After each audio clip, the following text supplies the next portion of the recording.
This video I will prove that Western culture is the most harmful and the ideologies therein.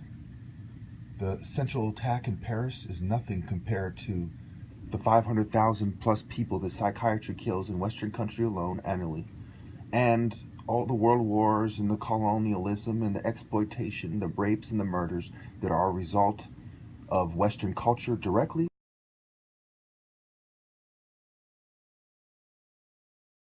First of all, I would like to point out that I am half black and half white. It took me 2 decades of research and soul searching the whole time to come to this conclusion, which is very controversial and difficult to state. But nevertheless, as a man of honor, as a man of principle, as a man of high spirituality and morality, it behooves me to address this inequitable situation that I am faced with. The problems of white denial are an understatement if you were to just focus on those and to leave out the prejudice, underhanded, unsporting nature of this beast known as white culture.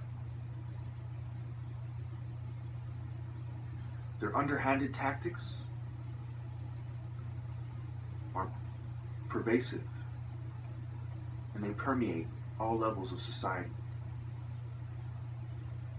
They practice stealthy tactics, furtive techniques, and it is rather pernicious, baleful, and unwholesome.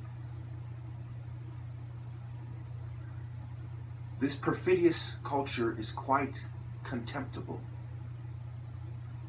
and injurious to a righteous man. Now, my argument isn't just that white culture is undignified and that white people are indecorous when they partake in white culture or Western culture. But it is that anybody who would be influenced by Western culture and to help them out is also underhanded, rapacious, and pernicious. Now, some of you may think that what I am stating is racist, but you have to bear with me now. Western culture gave us psychiatry, which has a long history of oppression and repression when it concerns political dissidents.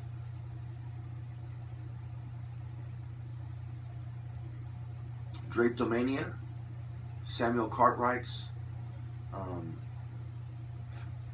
somewhat famous description of a quote-unquote mental disorder, includes blacks who run away because they must be crazy not to love this sacred culture.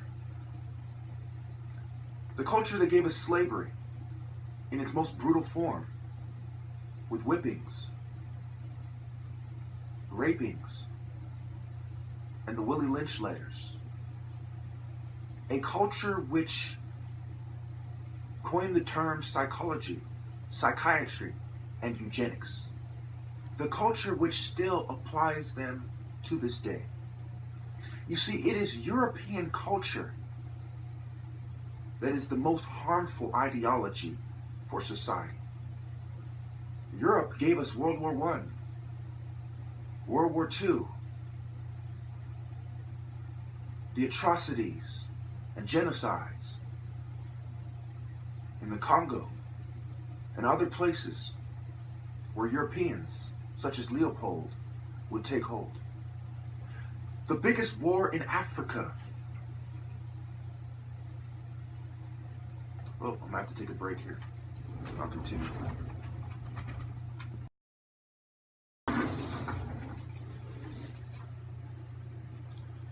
The biggest war in African history was caused by Europeans, not by African aggression. All major genocides in Africa in the last 75 years or so were caused by European greed, manipulation, and whenever European governments that were forced upon the local peoples were dissolved, it created an environment of political strife, chaos, and turning to the European oppressors for a way out and for the upper hand when facing the other tribes, ethnic groups, and political factions in the area. It was European ideologies that caused the greatest massacres by any one person in history: atheism and communism. You see this with Stalin, Mao, and there are others, Pol Pot, etc. Europeans have historically used clandestine means to achieve political goals. And they don't care how many fetuses are aborted, how many people are raped, how many people are killed. We see this with the Freemasons. Nathan Bedford Forrest, who is credited with the creation of the Ku Klux Klan, was a Freemason. Albert Pike, a Freemason. Now let's look at the history of the Ku Klux Klan, and let's see if this supports my assertion that white society loves clandestine means. Their clandestine ideas are part of their culture. Psychiatry and psychology are used as part of Western culture for the furtherance of European imperialism.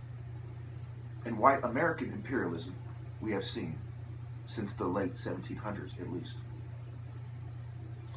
Listen carefully. They, the Ku Klux Klan, used a variety of tactics to harass and intimidate blacks and sympathetic whites, including burning crosses on the lawns of individuals, arson, riding in groups by horseback near communities they wanted to frighten, and beating, rape, and lynching. So obviously beating is a form of torture. Rape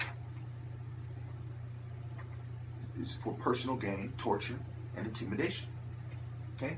The group was outlawed in 1871 by Congress. It was revived again in 1915 as a paramilitary group. In the 1920s, the Klan had substantial political power, especially in the South. It is believed to have had as many as 5 million members in this period. This group also collapsed for a variety of reasons. In World War II, the group was again revived. In the 1960s, it committed a number of high-profile acts to protest civil rights advances.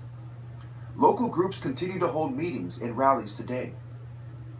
Its rallies, websites, and other expressions of its views are protected by the First Amendment, right to free speech, as long as that speech is not intended to intimidate.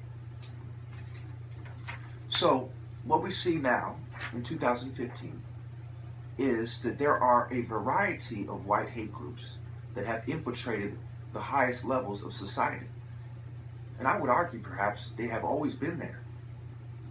Eugenics and racism, it goes back. Roosevelt agreed with eugenics. Pretty much every European president, every president of European descent we ever had a certain degree of racism. We see that in the Nixon tapes. We see that in their foreign policies, their legislation, and their domestic policies as well. So the problems we are having in society are historical, and they all go back to Western culture.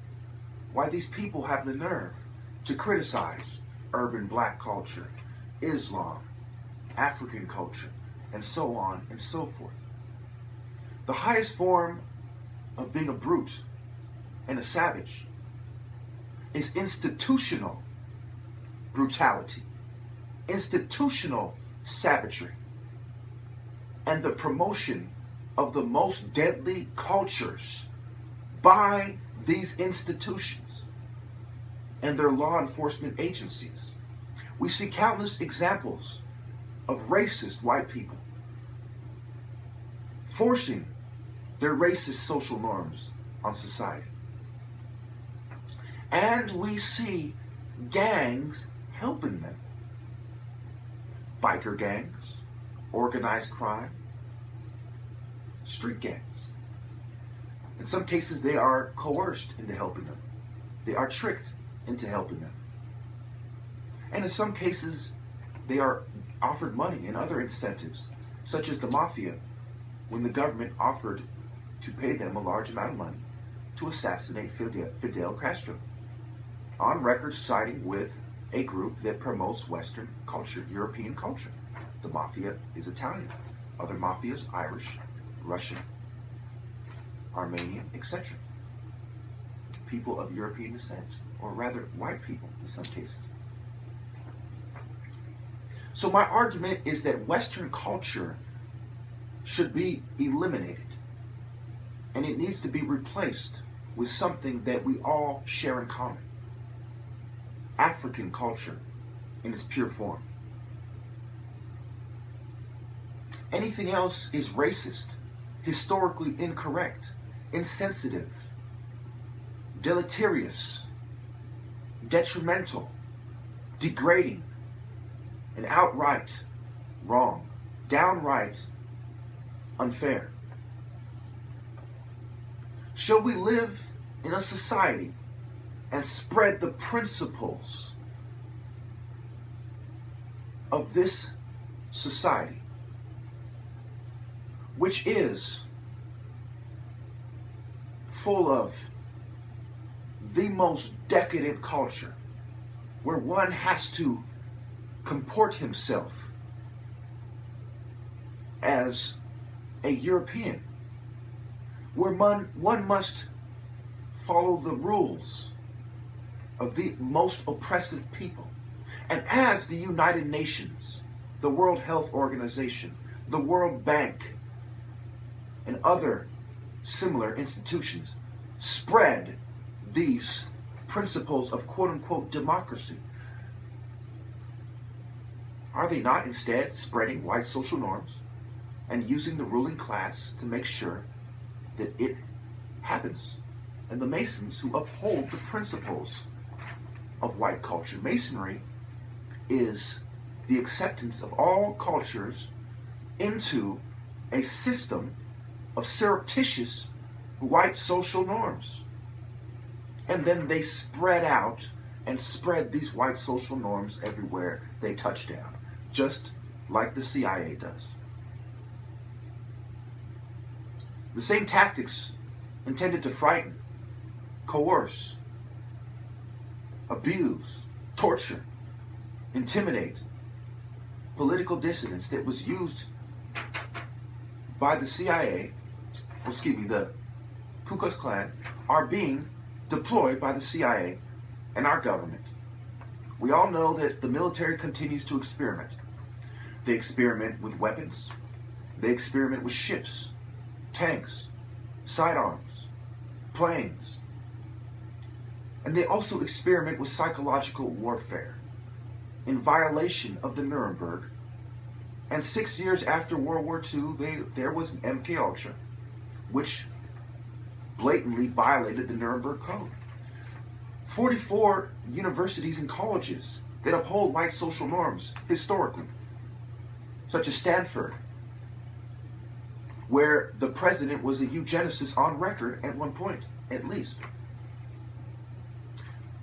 thought that they were doing this on behalf of the private sector, because on record it was CIA front companies that were funding these covert, illegal, and unconstitutional experiments. So why did they go along with them anyway? Because it was part of white culture to get your way covertly. It was part of European culture to use psychology and harmful, toxic medications to force people to behave in a way that you want. It was part of European culture to claim that the righteous are crazy and to stop them by any unscrupulous means necessary.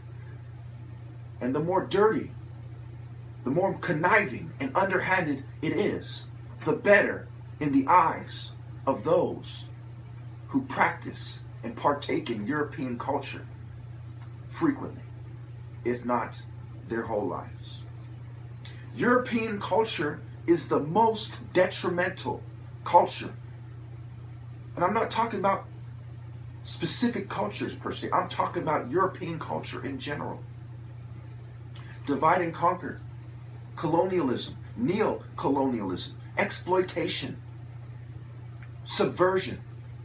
These things, in their modern form at least, are the result and the products of European culture. I would argue that nobody who has a European culture or a white culture should be allowed in any position of power. If Caucasians, Jews, Asians, or any other people who are known to commonly practice European culture and to think that they are superior for it, are to hold positions of power in society, then they should abandon this very decadent culture. European culture kills far more people than terrorism. But there are many social media sites that ban any videos or profiles that express terrorist beliefs or are sympathetic to terrorism or that possibly could be connected to ISIS. When psychiatry alone kills thousands and thousands of more people than terrorism does annually. It kills over 500,000 people in Western countries alone.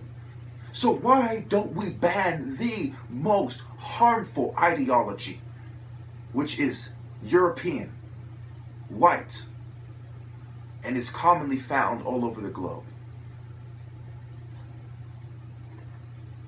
These same people will use the European cultural perspective to try to play me out as crazy, when everything that I have said is historically accurate. I have offered countless proofs that I'm correct, and they can't offer a single shred of unbiased, non-prejudiced evidence to the contrary, or that I am out of touch, or that I am mentally ill. This is European culture. If these people seek to separate themselves from white culture, then they must be mentally ill. Dr. Cartwright made that suggestion, and it is still being made to this day. Whenever you have a situation where white people in denial do not want to admit the harm of their culture,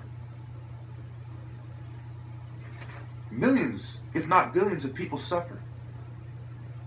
The number one threat that faces our societies, that faces humanity, is European culture. It is Western culture, I assure you. And I've done this as a half-white person, as a mulatto person. I've done this research for 2 decades into what is the greatest threat to society and how can I do better than my father, as is my African culture. To make your father proud by doing better than he has. He is a brain surgeon, he's a doctor, a neurosurgeon, and he has helped a lot of people. And so the best way to outdo him by far is to address the number one threat to humanity, and that is Western culture. Thank you.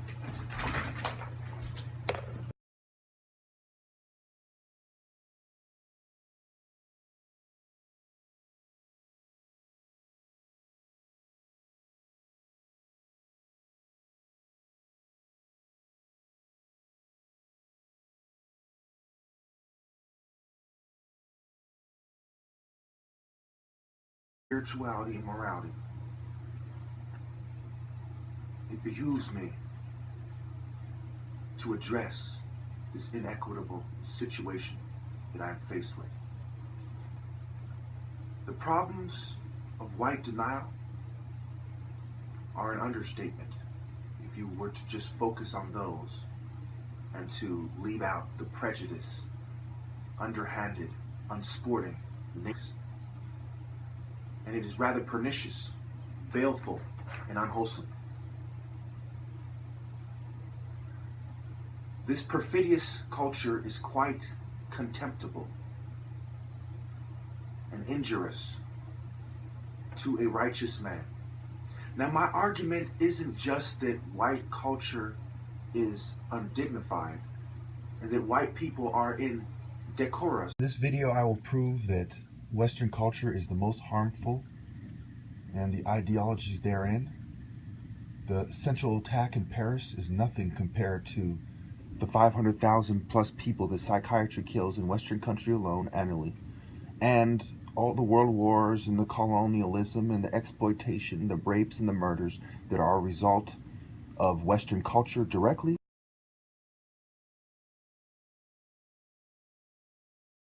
First of all, I would like to point out that I am half black and half white. It took me 2 decades of research and soul searching the whole time to come to this conclusion, which is very controversial and difficult to state. But nevertheless, as a man of honor, as a man of principle, as a man of high nature of this beast known as white culture, their underhanded tactics are pervasive and they permeate all levels of society. They practice stealthy tactics, furtive techniques,